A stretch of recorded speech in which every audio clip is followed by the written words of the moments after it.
Padre Celestial, que estás en las alturas de los cielos, qué gran Dios eres, Padre. No podemos dudar el poder que tú tienes después de haber tocado las puertas en esta tarde.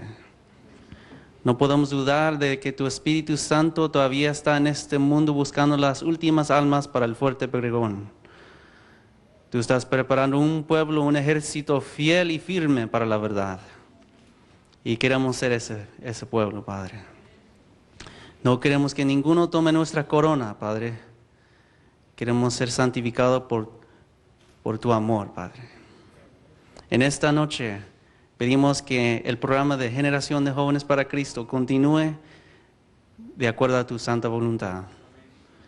Que el predicador de la hora, Jorge Rico, pueda ser usado por el cielo para traer una palabra directamente a los corazones presentes y todos mirando en 3ABN.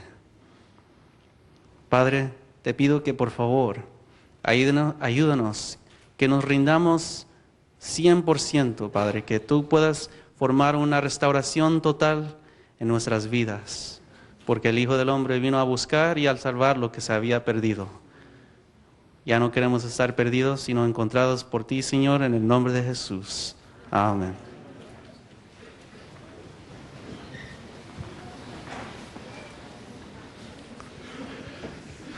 Tengo el gusto de compartir con ustedes y presentarles una vez. No sobra hablar del presentador de esta noche.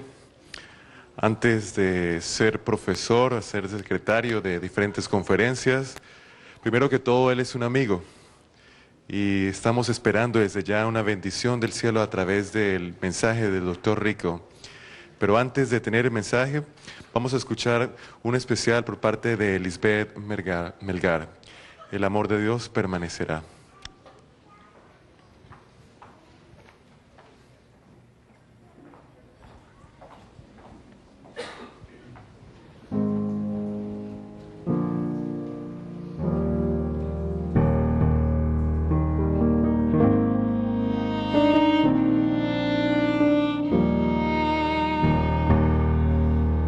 En todo lo que hay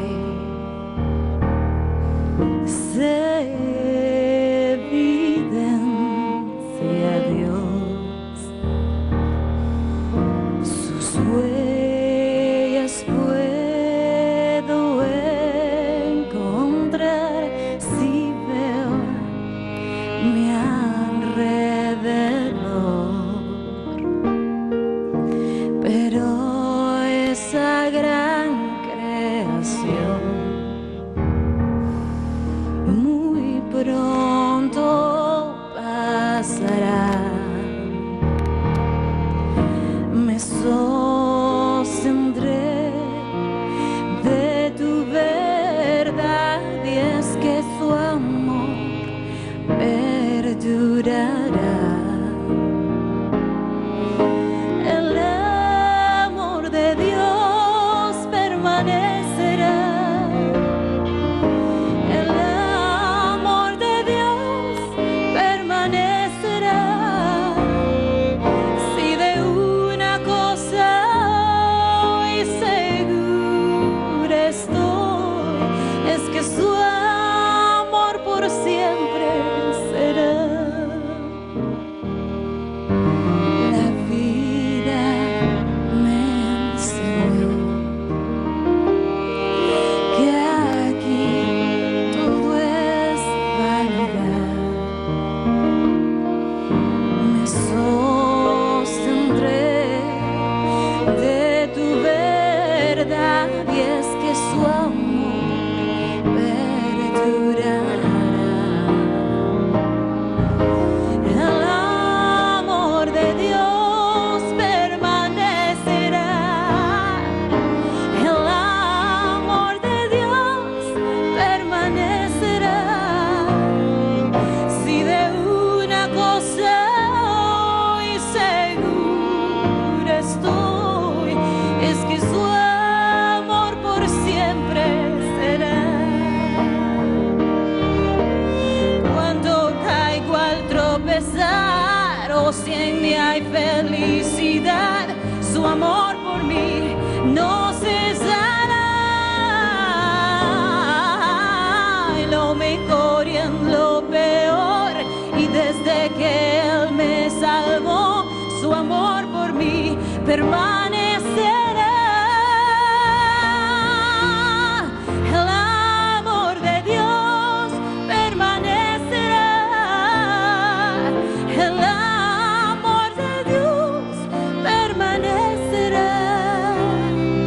Si de una cosa hoy segura estoy, es que su amor por siempre durará.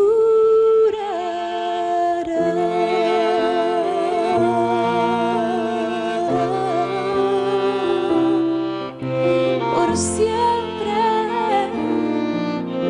y siempre.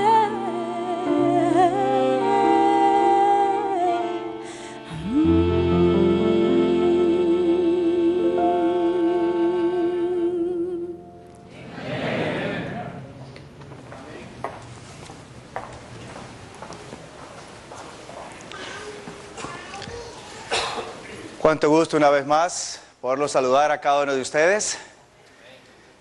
Qué linda se ve la congregación en este momento. Quisiera, antes de comenzar a presentar el mensaje, traerles a ustedes unos saludos muy especiales. Esos saludos vienen desde nuestra Universidad Adventista del Suroeste en Texas, Southwestern Adventist University. Quisiera mencionarles que el Señor, gracias a Dios, nos está bendiciendo allá en ese lugar a través del Ministerio de la Enseñanza en la Facultad de Teología. Y tenemos algunos estudiantes de esta área que están asistiendo a nuestra universidad. Qué lindo pudiera ser que pudiéramos tener más hispanos asistiendo a nuestra universidad. Y sobre todo hispanos que quisieran estudiar teología, prepararse para el ministerio. Sería una linda experiencia. Así que reciban todos ustedes un cordial saludo de nuestra universidad y permita, Señor, que todos podamos ser bendecidos en este momento. Quisiera en este momento invitarlos a todos para que vayamos a la palabra del Señor y podamos meditar un poco en un pasaje que quizás ustedes ya lo han leído en varias ocasiones, quizás hasta se lo saben de memoria. Pero sería bueno volver a refrescar un poco nuestra memoria y ver qué nos dice a nosotros el Señor Jesús en su palabra. Vamos al Santo Evangelio según San Lucas, capítulo 19, versículo 10. Evangelio según San Lucas, capítulo 19 y el versículo 10. Una declaración que hace Jesús, que yo quisiera en este momento que ustedes y yo dedicáramos un tiempo para tratar de entenderla. En San Lucas, capítulo 19 y versículo 10, Jesús expresa lo siguiente: porque el Hijo del Hombre vino a buscar y a salvar lo que se había perdido. ¿Han leído ese pasaje anteriormente? ¿Lo han escuchado?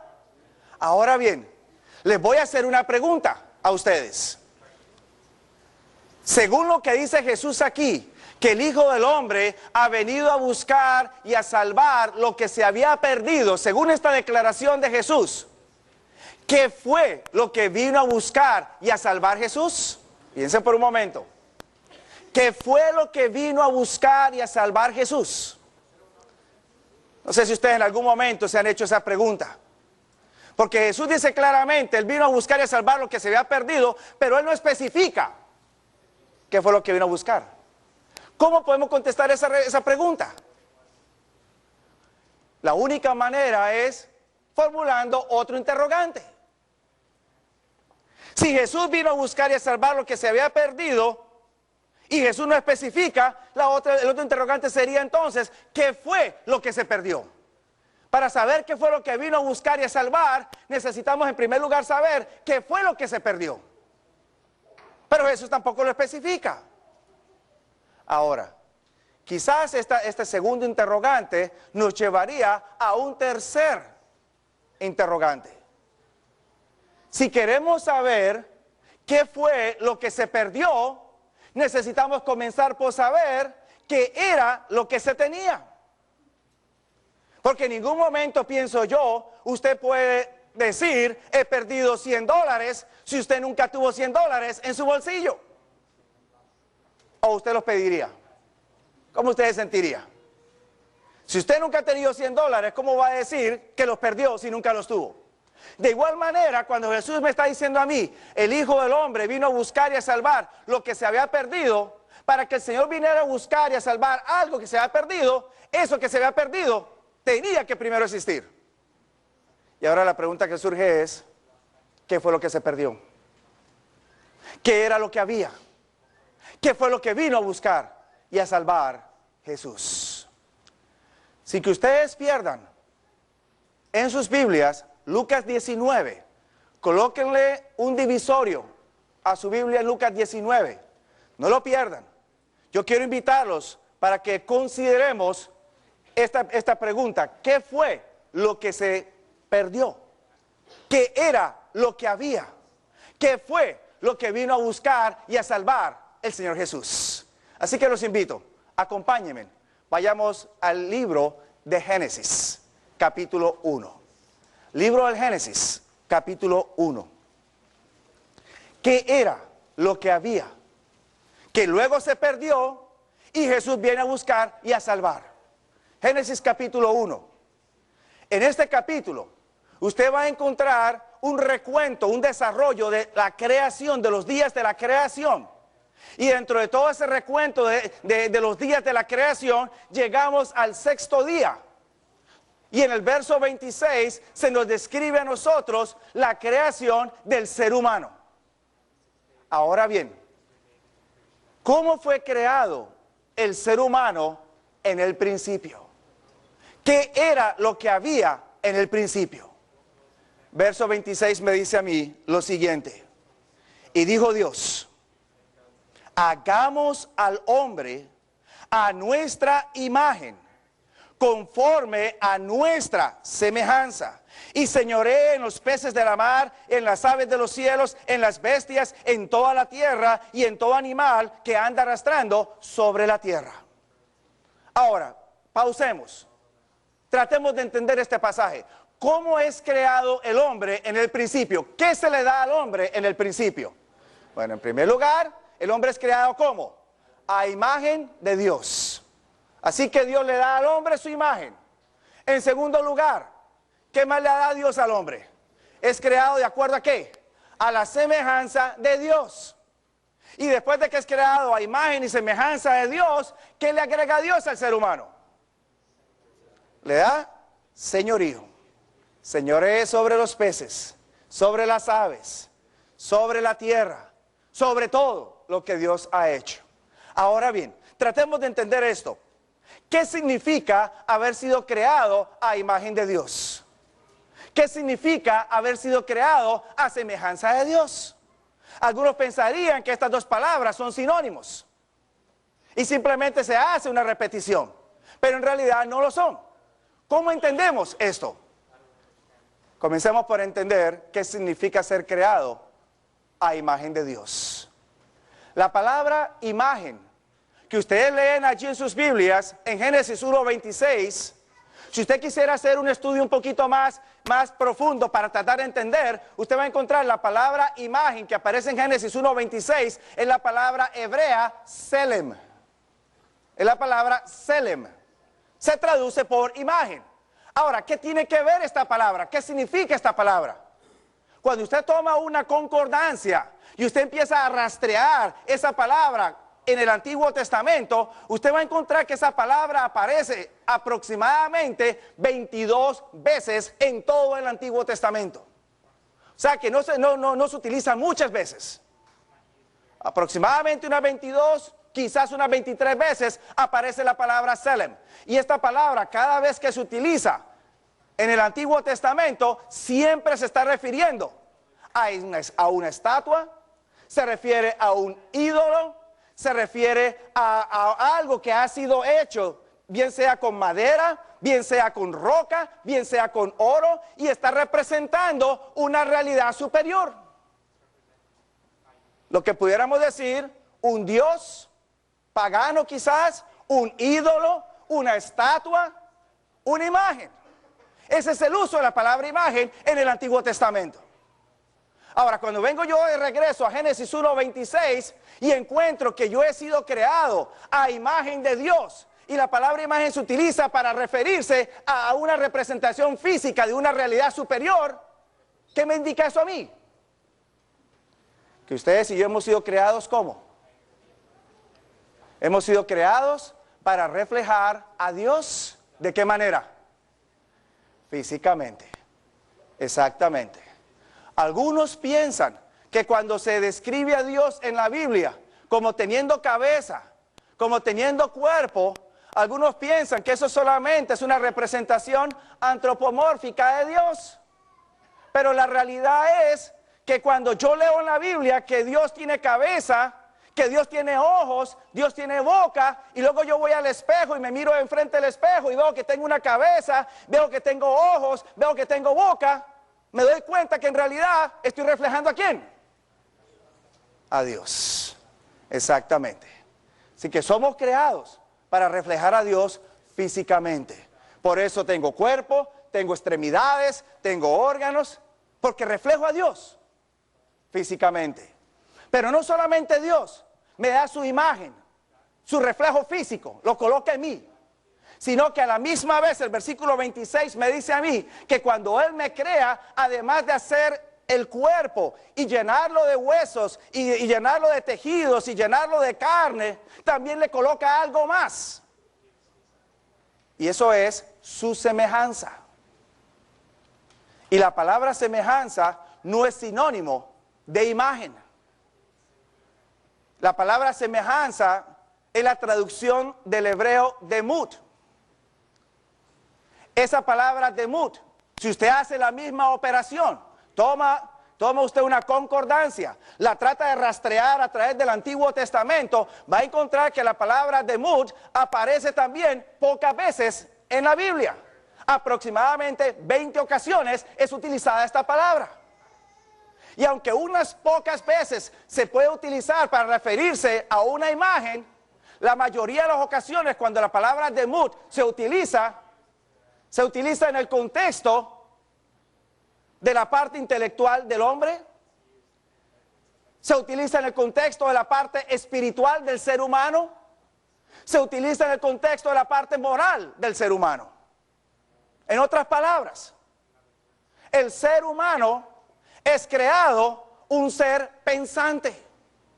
Por eso ustedes y yo tenemos la capacidad de analizar, tenemos la capacidad de pensar y tenemos la capacidad de tomar decisiones.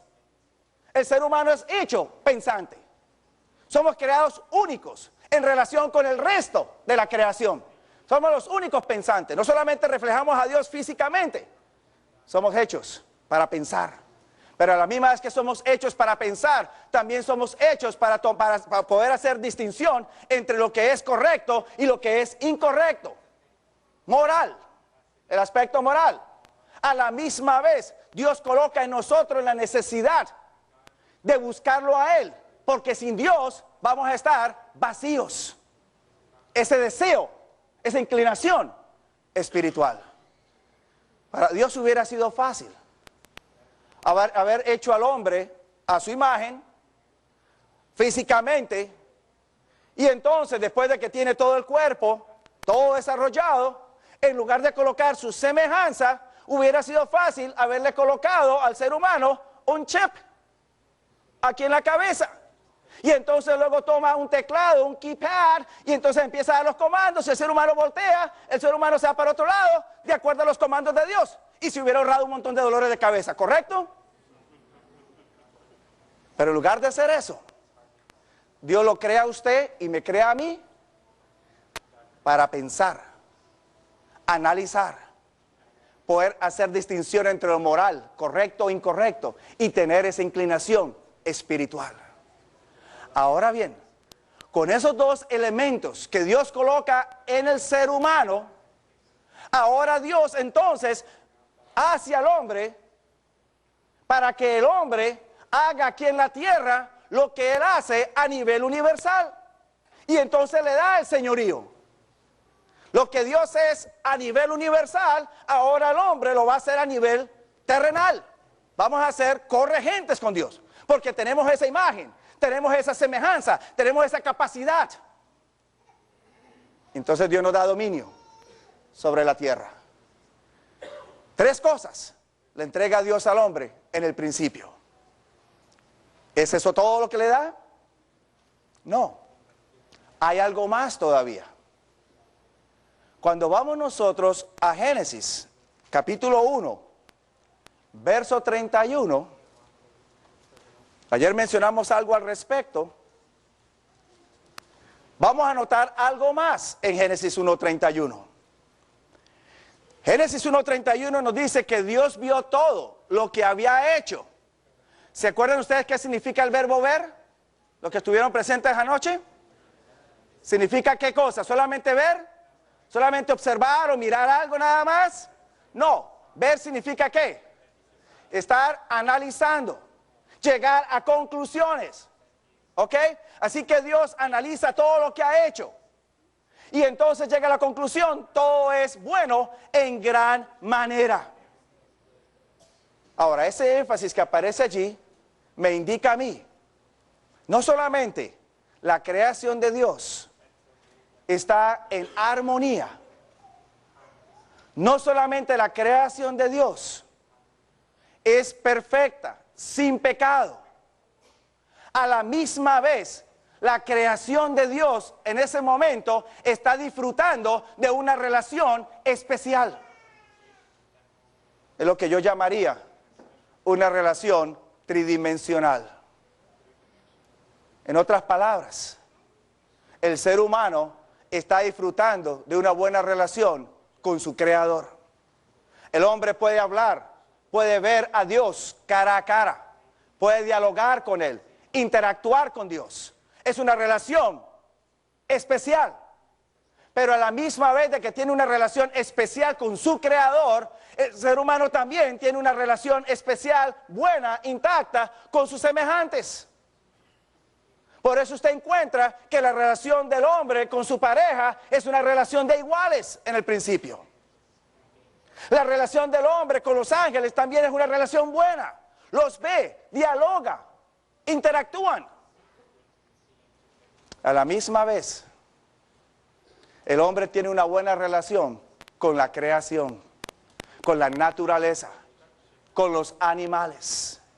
Y por eso usted encuentra en Génesis capítulo 2, que Dios trae los animales a Adán, para que Adán entonces haga ¿qué cosa?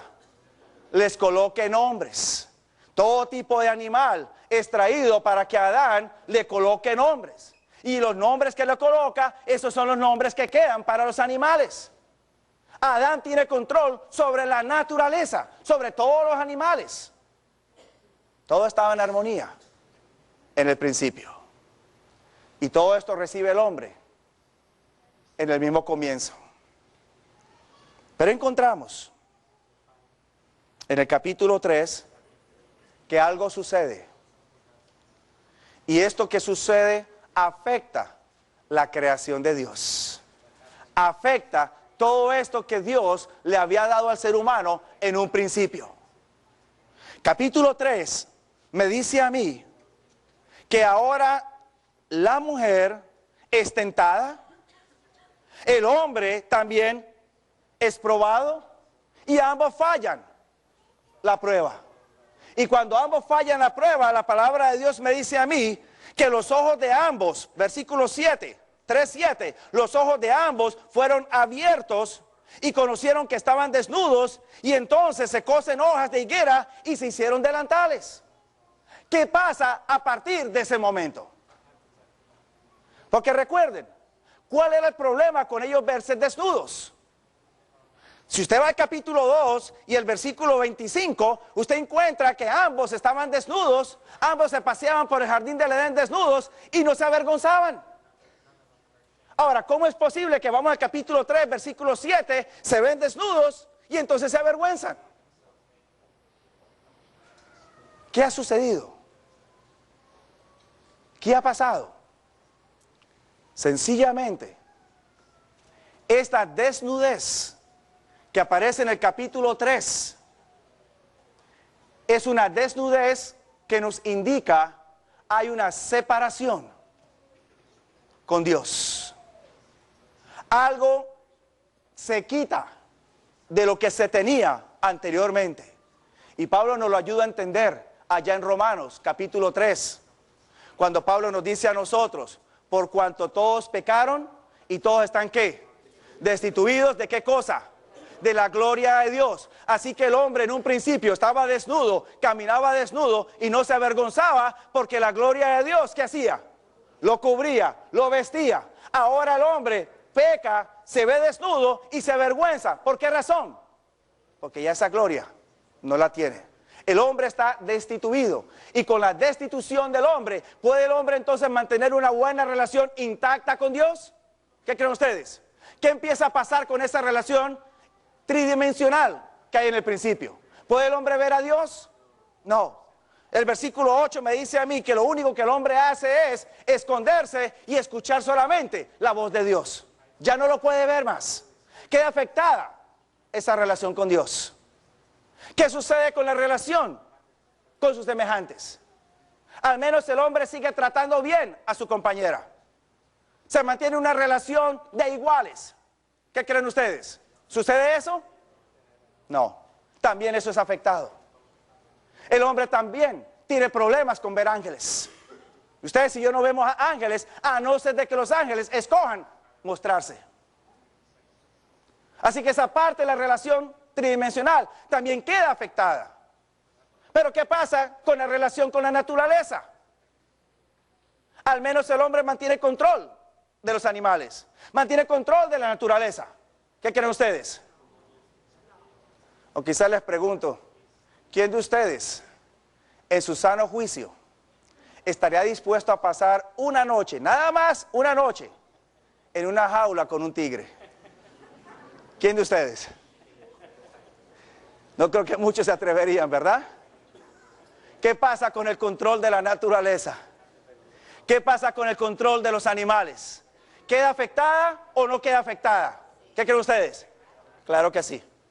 Así que esa relación tridimensional que en un principio le fue dada al hombre y que el hombre disfrutaba, ahora queda completamente afectada por el pecado. ¿Eso es todo lo que se pierde? ¿Eso es todo lo que queda afectado? No, porque cuando usted va de regreso a Génesis 1:26, entonces encontramos que ese señorío que Dios le da al ser humano sobre la creación, ya no lo tiene más. Ya el hombre no tiene control de la creación, pero al menos tiene semejanza y al menos tiene imagen. ¿Qué creen ustedes? ¿O qué pasa con la semejanza de Dios en el ser humano? ¿Queda eso afectado por el pecado? ¿Qué creen ustedes? Claro que sí. Eso queda afectado por el pecado. ¿Puede el hombre ahora pensar? ¿Qué creen ustedes? ¿Puede el hombre pensar? ¿Puede el hombre analizar? ¿Puede el hombre llegar a conclusiones? Claro que sí, pero las conclusiones ¿son todo el tiempo correctas? No. Así que eso queda afectado. ¿Qué pasa con la capacidad moral de distinguir entre lo correcto y lo incorrecto? ¿Queda intacta o también queda afectada? ¿Puede el hombre distinguir entre lo sano y lo no sano? ¿Entre lo justo y lo injusto? ¿O tenemos hoy en día problemas, como dijera el profeta Isaías allá en su libro, hay de los que le dicen a lo bueno malo y a lo malo bueno? Tenemos ese tipo de problemas hoy, ¿verdad? No estamos muy seguros qué es correcto y qué es incorrecto. Quizás tenemos una idea general de algunas cosas, pero cuando se vienen a detalles, tenemos problemas para tomar decisiones. ¿Qué pasa con la parte espiritual del ser humano? ¿Todavía tenemos esa inclinación a buscar a Dios continuamente? ¿Todavía para nosotros es prioridad escoger ir a la iglesia en lugar de ir a un concierto afuera, o en lugar de ir a un estadio, o en lugar de ir a otro lugar? ¿O dónde están las prioridades del ser humano en sus asuntos espirituales? ¿Qué es más fácil para una persona? ¿Escoger ir a escuchar un concierto de música cristiana, espiritual, inspiradora? O quizás ir a escuchar un concierto de Marco Antonio Solís. O quizás escuchar un concierto de los Tigres del Norte. O de cualquiera de estos otros conjuntos. ¿Qué es más fácil? ¿Qué se llena más rápido? ¿Una iglesia o un auditorio para ese tipo de conciertos? Así que la semejanza también queda afectada. ¿Qué pasa con la imagen de Dios en el hombre? ¿Todavía tenemos cabeza? ¿Qué creen ustedes? ¿Todavía tenemos cuerpo y tenemos extremidades? ¿Qué creen ustedes? Bueno, gracias a Dios que todavía tenemos algo, ¿verdad? Gracias a Dios. Sin embargo, ¿este cuerpo todavía refleja la imagen de Dios? ¿Qué creen ustedes? Bueno, la palabra de Dios me dice a mí que Dios tiene cabello. Y entonces yo tomo, me voy al espejo, me miro en el espejo y encuentro que hay cabello. Por supuesto, quizás algunos tendrán más que otros, ¿verdad? Pero bueno, hay algo de cabello por ahí que todavía queda, ¿no es cierto? Quizás anteriormente, algunos se sentían contentos y orgullosos de desarrollar su six-pack. Y entonces a veces andaban con las camisas abiertas mostrando su six-pack, bien planitos aquí, bien desarrollados, tratando de impresionar al compañero o a la muchacha. Y a veces la muchacha se impresiona por el six-pack y entonces ahora decide aceptarlo y se casan. Pero ¿qué pasa después de que se casen? ¿Qué va pasando con ese six-pack? Empieza a comer un poquito extra, ¿verdad? Y entonces empieza a desaparecer el primer pack. Y luego desaparece el segundo pack. Y el tercero. Y el cuarto. El quinto. Y luego finalmente, lo único que le puede mostrar a la esposa una vez que se abre la camisa es one pack. Bien lleno. Es todo lo que queda. Se ha distorsionado la imagen de Dios en el ser humano. ¿Qué creen ustedes? Ha quedado afectada. Exactamente. Ahora bien, cuando volvemos otra vez y nos preguntamos, ¿qué fue lo que se perdió? ¿Qué dice la Escritura que se perdió? Porque cuando muchos leen ese pasaje en Lucas 19:10, lo primero que piensan es, Jesús vino a buscarme a mí, just little me, como si yo fuera lo único. Pero cuando vamos a Génesis encontramos que lo que se perdió va más allá de just little me, va más allá de solamente el pequeño yo.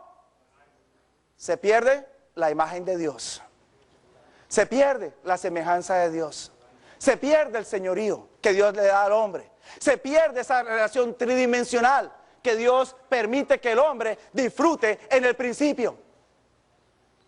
Y entonces ahora cuando Jesús viene por primera vez aquí a la tierra, y Él me dice a mí, el Hijo del Hombre ha venido a buscar y a salvar lo que se había perdido.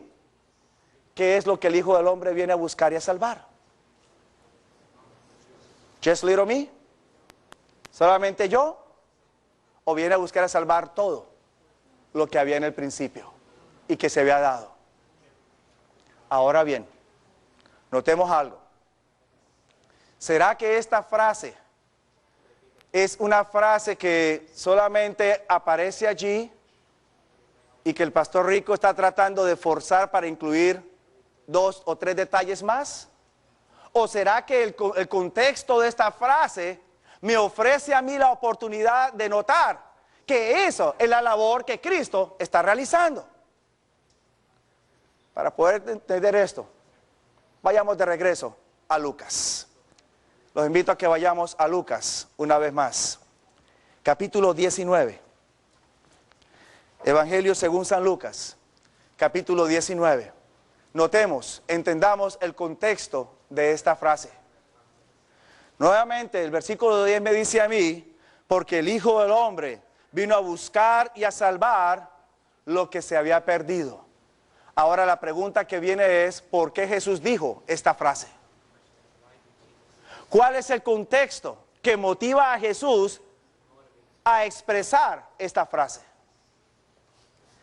El capítulo 19, versículo 1, me dice a mí que Jesús se estaba acercando hacia Jericó. Y al entrar a Jericó y cruzar por Jericó, la palabra de Dios me dice en el versículo 2 que allí había un hombre. Y este hombre tenía por nombre Zaqueo. ¿Se acuerdan ustedes de la historia de Zaqueo? ¿Quién era este Zaqueo? El verso 2 me dice a mí que este Zaqueo tenía dos características. En primer lugar, era príncipe de los publicanos. Era el líder de los publicanos, los recolectores de impuestos. Ahora, ¿había algún problema con ser recolector de impuestos? ¿Qué creen ustedes? Bueno, lo que era Zaqueo en aquella época quizás es un poco equivalente a decir hoy en día trabajar para el IRS. ¿Ok?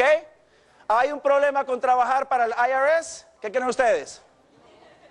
Algunos se sonríen, dependiendo de cómo lo van a tratar, ¿verdad? Dependiendo si le sacan o no le sacan mucho impuesto. En aquella época, este individuo era el líder del IRS de aquella época. Era el príncipe de los publicanos, colectores de impuestos.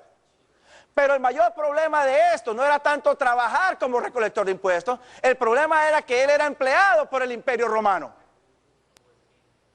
Siendo judío, trabajaba, servía al Imperio Romano. Y sus conciudadanos no lo aceptaban fácilmente. ¿Cómo es posible que un compatriota podía servir al gobierno que los tenía a ellos oprimidos? Y él se prestaba para oprimir más. Eso no le pasaba por la mente a un judío en aquella época. Así que por esa razón nada más, Zaqueo no era muy apreciado. Y lo vamos a notar más adelante, porque Zaqueo era considerado un hombre pecador. ¿Ok? Luego entonces el versículo también me dice a mí que además de ser príncipe de los publicanos o recolectores de impuestos, él también era ¿qué cosa? Era rico. Ahora bien, ahí venía la otra parte del problema. ¿Por qué era rico Zaqueo? ¿Qué hacía Zaqueo? Bueno, ahí es donde a algunos quizás no les cae muy bien el IRS, ¿verdad? O no les cae muy bien el asunto de recolección de impuestos. Porque algunos a veces exageran y cobran más de lo que tienen que cobrar. Y este era el asunto en aquella época con los recolectores de impuestos. Porque en aquella época los recolectores de impuestos, ellos cobraban lo que a ellos les parecía y pareciera como que a nadie le interesaba. El Imperio Romano sencillamente le decía a un recolector de impuestos: yo quiero que usted me cobre $10, ese es el impuesto, usted cobre lo que usted quiera. Así que el individuo podía decir $100, o pasas, o pagas, o te vas para la cárcel. ¿Y qué recurso tenía la persona? Pagar solamente. Así cualquiera se hace rico, ¿verdad? Cualquiera. Ahora, ¿hasta dónde había llegado la acumulación de Zaqueo? El pasaje me sigue diciendo que este Zaqueo en el versículo 3 anhelaba, buscaba ver a Jesús, saber quién es Jesús. Pero el problema es que él no podía ver a Jesús o conocer a Jesús por causa de la multitud. ¿Cuál era el problema de Zaqueo? Bueno, aparentemente como que el pecado había afectado parte de la imagen, ¿verdad? Era bastante bajo de estatura, dice el versículo 3, así que el versículo 4, él corre, se adelanta y se sube a un sicomoro para ver a Jesús allí cuando éste fuere a pasar. Y como vino, verso 5, a ese lugar, ¿qué hace Jesús? Ahora, yo encuentro allí que Jesús aparentemente sabía que Zaqueo quería verlo. Aparentemente Jesús sabía que iba a tener una cita en ese momento. Porque el versículo 5 sencillamente me dice a mí, nadie le avisó a Jesús que Zaqueo lo estaba esperando. Nadie le avisó a Jesús que Zaqueo estaba en un árbol. Sencillamente Jesús va llegando al lugar y cuando llega al lugar simplemente mira hacia arriba. Y ve a Zaqueo arriba. ¿Quién le dijo a Jesús? Ahí es donde vemos como la comunión de Jesús con el Padre le va ayudando a él a entender la necesidad que hay en el corazón de las personas y la necesidad que hay de buscar al Señor. Y entonces Jesús mira hacia arriba y cuando mira hacia arriba le dijo a él, Zaqueo, apresúrate, desciende, porque hoy tengo de morar en tu casa. Tan pronto Jesús dice eso, Zaqueo se sorprende. Y se sorprende tanto que él se apresura a descender. Ahora, ¿por qué razón? Hasta ese momento, Jesús es el primer rabino, líder, maestro judío que le muestra interés a Zaqueo. Hasta ese momento, todos los demás líderes religiosos que habían hecho con Zaqueo lo habían despreciado, lo habían rechazado. Era un pecador. Sencillamente estaba más allá de la salvación. Pero Jesús ve en Zaqueo posibilidades que otros no ven. Lo mismo que Jesús ve en usted y ve en mí. Porque si Jesús me viera a mí como yo soy ahora, o se hubiera fijado como yo era anteriormente, y se hubiera quedado con eso, no creo que yo hubiera tenido una oportunidad de estarles hablando a ustedes ahora. Pero gracias que Dios me ve a mí no por lo que era, ni por lo que soy. Él me ve a mí es por lo que yo puedo llegar a ser en sus manos. Y también lo ve a usted de igual manera. Porque Él quiere utilizar a usted como un instrumento dentro de todo este plan de salvación. Así que Jesús ve en Zaqueo posibilidades que otros no ven. Y ahora entonces Zaqueo desciende. Y en el versículo 6 nos dice que él desciende y entonces lo recibe con mucho gozo, con mucho agrado. Y en el versículo 7 empieza el problema.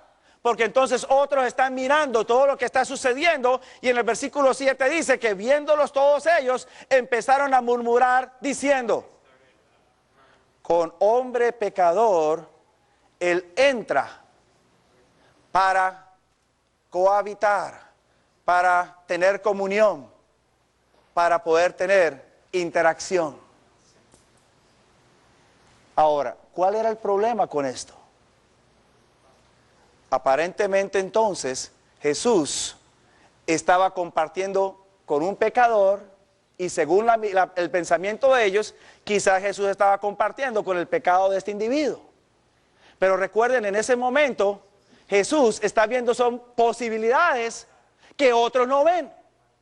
Y en ese momento entonces el acto de Jesús de invitarlo a él para que él vaya a morar en su casa, aunque sea por ese momento, cambia completamente la mente de Zaqueo. Lo impresiona de tal manera que ahora en el versículo 8, Zaqueo, mientras otros están murmurando, ¿qué hace Zaqueo?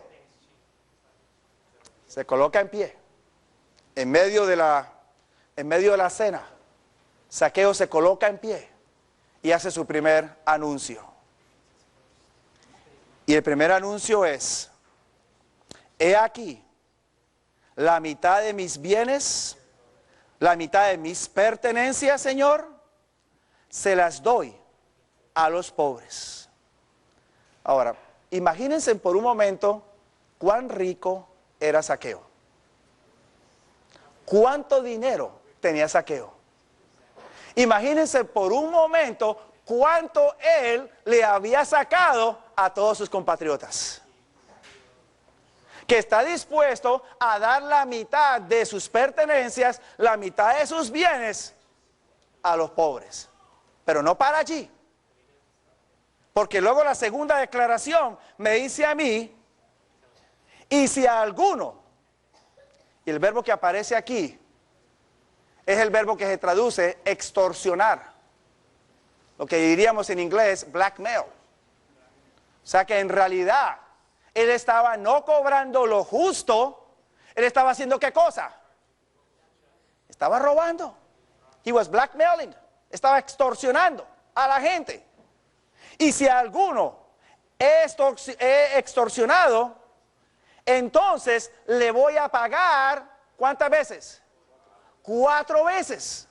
Ahora, vuelven otra vez a ustedes a imaginarse por un momento, utilicen su santa imaginación. ¿Cuánto dinero tenía Zaqueo? ¿Cuán rico era Zaqueo? Que le entrega la mitad de sus bienes a los pobres y con la otra mitad que le queda, a todo el que él ha extorsionado, le da 4 veces lo que le ha quitado. ¿Cuánto dinero tenía Zaqueo? Ahora, no crean ustedes por un momento que ese dinero lo acumuló en un año.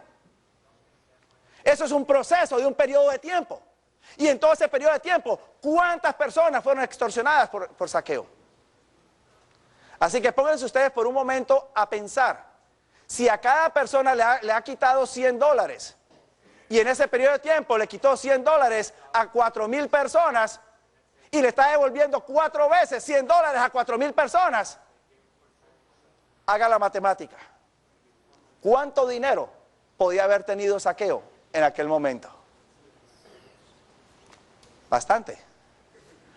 Bastante. Ahora bien, cuando Zaqueo se coloca en pie y devuelve la mitad de sus bienes a los pobres y con la otra mitad le da 4 veces lo quitado a cada uno de los que él extorsionó, ¿qué está restaurando Zaqueo en ese momento? Piensen otra vez en esa relación tridimensional. ¿Qué está empezando a ser arreglado en ese momento? ¿Su relación con quién? Le da la mitad a los pobres, la otra parte a los que él robó. ¿Con quién está arreglando él su situación? Con su prójimo. ¿Está empezando a ser restaurada su relación? Con su prójimo. Ahora, para que Zaqueo pudiera entonces restaurar su relación con su prójimo, ¿tenía él entonces que empezar también a restaurar su relación con Dios? ¿Qué creen ustedes? Claro que sí. Claro que sí, porque nadie me puede decir a mí, and I'm sorry to say it, ¿ok? Siento mucho decirlo de esta manera, pero nadie me puede decir a mí, yo amo a mi prójimo, yo amo a Dios, pero no me interesa a mi prójimo. Eso no funciona. Juan mismo me lo dice a mí, allá en su primera carta. ¿Cómo puedo decir yo amo a Dios a quien no veo y no amo a mi prójimo a quien sí veo? No funciona. Así que el Zaqueo en ese momento está restaurando su relación con su prójimo, es solamente un indicio de que su relación con Dios está empezando ¿a qué? A ser restaurada. ¿Lo vemos en el relato bíblico? Sí. Notemos el siguiente pasaje, versículo 9. Después de que él hace esas 2 declaraciones, en el versículo 9, entonces Jesús le dijo a Zaqueo, hoy la salvación ha llegado a esta casa, porque este también es hijo de Abraham. ¿Se restaura la relación con Dios? ¿Qué creen ustedes? Claro que sí. Así que si volvemos otra vez a esa relación tridimensional, entonces se restaura la relación con Dios, se restaura la relación con el prójimo, y después de Jesús decir allí que la salvación ha venido a esta casa porque este también es hijo de Abraham, en el versículo 10 dice entonces, porque el Hijo del Hombre ha venido a buscar y a salvar lo que se había perdido. Y vuelvo a preguntar, ¿qué fue lo que se perdió? ¿Solamente Zaqueo? ¿Solamente yo? ¿Qué fue lo que se perdió? Hay una restauración total que Jesús quiere realizar. Quiere restaurar esa imagen de Dios en el ser humano. Quiere restaurar esa semejanza de Dios en el ser humano. Quiere devolverle al ser humano señorío sobre la tierra. Quiere también restaurar esa relación tridimensional. Mi querido joven, querido amigo y hermano que me escucha en este momento, ustedes quizás que también me están escuchando desde la comodidad de sus hogares, a través de sus pantallas de televisión. Estamos viviendo en un tiempo donde el pueblo de Dios necesita tomar serias decisiones. Ustedes y yo necesitamos tomar serias decisiones. Vivimos en una generación que creemos, estamos esperando la venida del Señor en gloria y majestad. Yo no sé ustedes, pero yo creo que Jesús viene y viene pronto. Y yo espero ver a Jesús venir en gloria y majestad. Pero mientras yo espero ver a Jesús venir en gloria y majestad, también deseo prepararme porque quiero ser restaurado completamente para ser parte de los redimidos que en esta generación han de ser trasladados al reino de los cielos. Quizá mi pregunta sería, ¿quiere usted ser restaurado para honra y gloria de Dios de una manera total? ¿Quiere usted que el Señor no solamente le dé la oportunidad de entrar al reino de los cielos, sino volver a reflejar esa imagen, reflejar esa semejanza, y que ustedes y yo podamos volver otra vez a vivir en un mundo donde vamos a tener señorío total y vamos a ser corregentes con nuestro Dios en un mundo nuevo donde no va a haber más pecado, ni dolor, ni sufrimiento? En esta noche yo quisiera tener una palabra de oración. Yo no sé cuántos de ustedes están caminando con el Señor, o no sé cómo es su caminar con el Señor en este momento. Todos tenemos una experiencia diferente. Yo tengo una, ustedes tienen otra. Pero dentro de ese caminar que tenemos, quizás podemos nosotros notar si necesitamos acercarnos más al Señor para ser restaurados o no. En este momento, si usted quisiera pedirle al Señor de manera especial que pueda ayudarlo a restaurar ese caminar con Él, que usted quiere crecer con el Señor, y usted quiere algún día también ser restaurado para honra y gloria al Señor, yo quiero orar por usted en este momento. Yo quiero pedirle al Señor que lo bendiga y lo ayude. ¿Le gustaría colocarse en pie con este servidor? Quiero pedir de manera especial que Dios lo ayude, que Dios lo sostenga. Vuelvo y repito, cada uno de ustedes saben cuál es su caminar con el Señor. Y cada uno de ustedes saben lo que necesitan para acercarse al Señor. Y yo quiero pedir en este momento que Dios sea aquel que provea, que sea propicio a cada una de nuestras necesidades. Inclinemos nuestro rostro. Querido Padre, gracias te damos porque has enviado a tu Hijo amado a morir por cada uno de nosotros allá en la cruz del Calvario. Gracias, Padre Santo, porque en medio de un conflicto, la gran controversia que se había iniciado en el cielo, viste a bien crear al ser humano a imagen tuya, a semejanza tuya, y aún todavía tener la oportunidad de señorear sobre este mundo. Qué lindo privilegio que se tuvo en el principio y que desafortunadamente se perdió por causa del pecado. Pero una vez más, Padre, gracias a ti, porque enviaste a tu Hijo amado para poder restaurar todo eso que se había perdido y restaurarlo a uno también a esa posición de privilegio. Aquí, Padre Santo, hay un grupo de hijos, hijas tuyas, que desean caminar contigo, desean acercarse a ti, desean estrechar su relación contigo. En pocas palabras, desean restaurar esa relación contigo. Pide una bendición por cada uno de ellos, bondadoso Dios. Tú conoces su caminar, tú entiendes su sentir, y te pido que a través de tu Santo Espíritu también puedas, Padre Santo, llenar sus necesidades.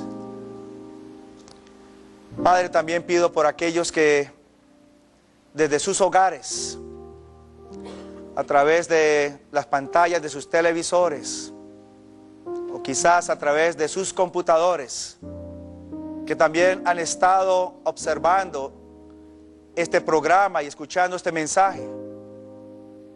Que también, Padre Santo, de manera particular, tú los bendigas a ellos. Que también, Padre Santo, tú seas propicio a sus necesidades.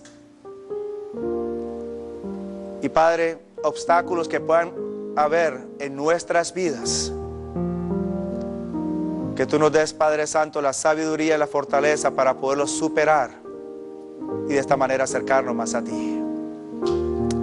Oh, ven Dios, no queremos salir de este lugar sin antes tener la seguridad de tu bendición y también tener la seguridad de que tu amor todavía reposa sobre cada uno de nosotros.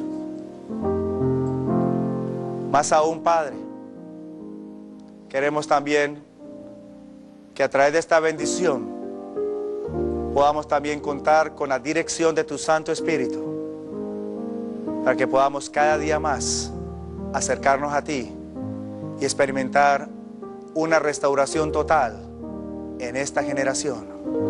Bendiciones que te pedimos en el nombre de Jesús. Amén. Dios los bendiga a cada uno de ustedes. Dios los cuide.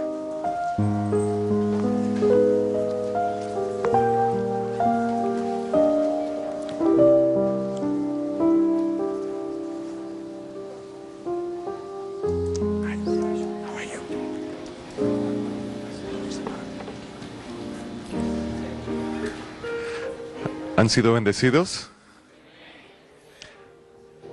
¿Han sido bendecidos, hermanos? ¿Se siente la presencia del Señor en este lugar? Estoy muy contento lo que hemos experimentado este fin de semana.